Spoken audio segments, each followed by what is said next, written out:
This is going to be a review of the Logitech G Pro Wireless.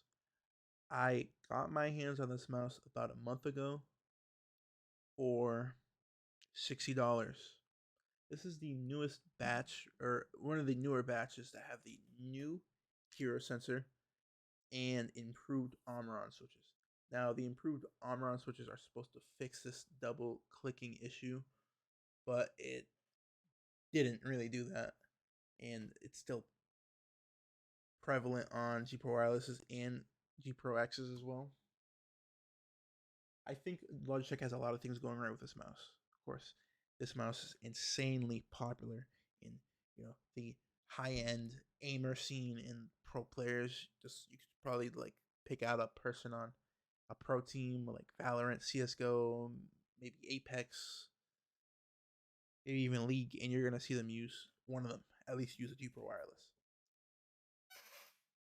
It's such a safe shape that most hand sizes, most grip styles easily work on this.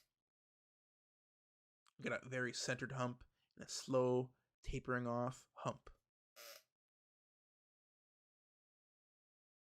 or rear end, I should say. Scroll wheel, of course, on this is not super tactile, but definitely noticeable. Side buttons here, nice and crispy, not too mushy. Of course, mouse 1 and 2 also the same. Not really super mushy either. They feel nice. You can also, of course, put in switches on the right if you're a left-handed gamer. This is one of the few mice that I think is truly ambidextrous, along with like the Razer Viper Ultimate. They're usually around the same price. The Ultimate, in my opinion, has a better shape and is lighter, if weight is a super concern.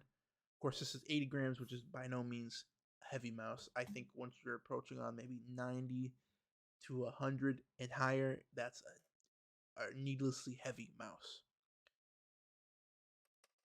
Skates on this are also black nylon skates, so this is a step down from every other mouse you're gonna see coming on the past 2, maybe even 3 years. The glide on this is not the best. It's all right.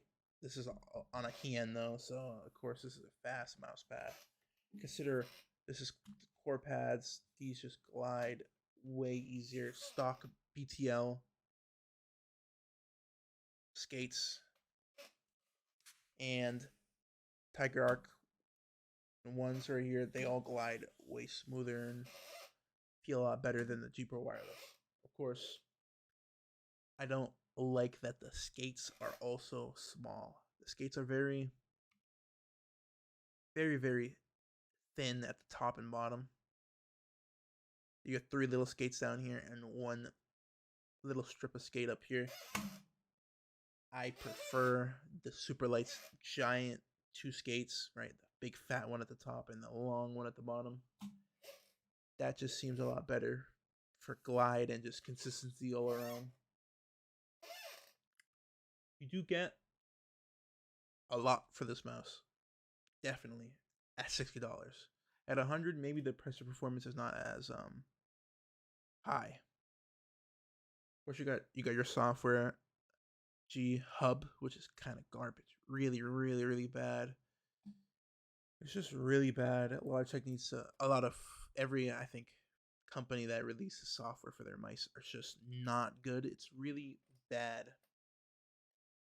Even the Gretz, I mean Gretz is a Chinese mouse. Software is not really good on it anyway. Razer's Synapsis is bad. My Extra 542 does not have software. So it's just plug and play. You got your DPI down here and your polling rate switcher.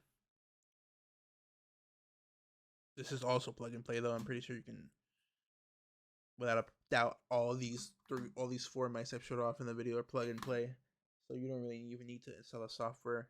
Plus, Logitech has a very low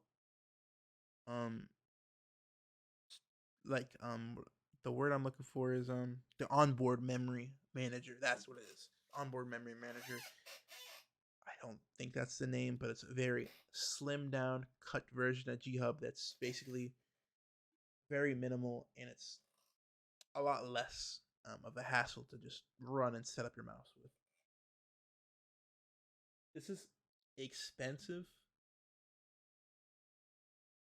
brand new if we're talking about normal prices compared to a lot of other lightweight, maybe not even necessarily lightweight, but wireless options. You have like the Katana Superlight that came out. That's a lot lighter and not too much more expensive than this. Maybe even cheaper.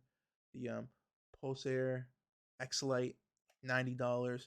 The Xtrfy M42 wireless will probably be the same price as the M4 wireless, which is also $90. The Orochi V2 is 60, usually on sale from like 45 to 40. No, it just came out like last year and a half ago. Here's a Viper Ultimate's also around that same price point of like 90, maybe less, about around 100 under, just like this. Find that on Amazon. That's also a mouse with side buttons on the right as well. You have like the deluxe M800, which is a Viper Mini clone, but it's just a bit bigger in every dimension for about like $40. You get some good skates for it, and it's like a $50 mouse and it's extremely good. You have maybe some OEMs of the mouse. Ponage makes the Ultra Custom Sim 2, which is a direct Viper Mini clone. That's usually like 100 plus. If you want a smaller version of this shape, G Wolves has the Hottie S, which it's more of a crunched version. It's not exactly like a certain percentage smaller in every aspect. It's a little bit shorter and very crunched together compared to what would actually be a G Pro wireless, maybe S small. There's also the new Hottie X, which is supposed to be a more flatter version and smaller version of the G Pro wireless, which I think would be extremely compelling compared. It's made out of magnesium alloy, which would be extremely light, and it's holeless. At least what G Wolves is saying on Twitter. I would not buy this mouse unless it's a super good deal. What I'm saying, there's a lot of better options. Build quality on this is, though, extremely well. So if you want a mouse that's gonna hold up, this is gonna hold up.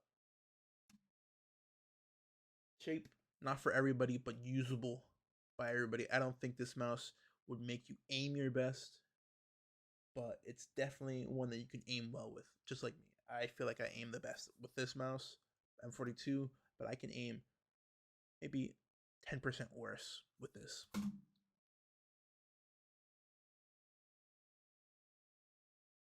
The conclusion is very good mouse. If you can find cheap, buy it. Too many good wireless alternatives to recommend this mouse. Even the Superlight for 150. Maybe if you can find the Superlight for maybe like $100, 120 max, that's when you get it. There's just too many outdated things with this mouse. A lot of companies switching over to having like Kale 8.0s, better encoders, better side clicks, better skates. You know, they're matching the efficiency on the sensor as well, and they have USB Type C as well. This is micro USB. There's too many flaws with this and the Superlight for me to actively say go out and pursue this mouse. There's just so many better options. Anyway, thank you for tuning into my video. Like and subscribe, and I'll see you on my next review.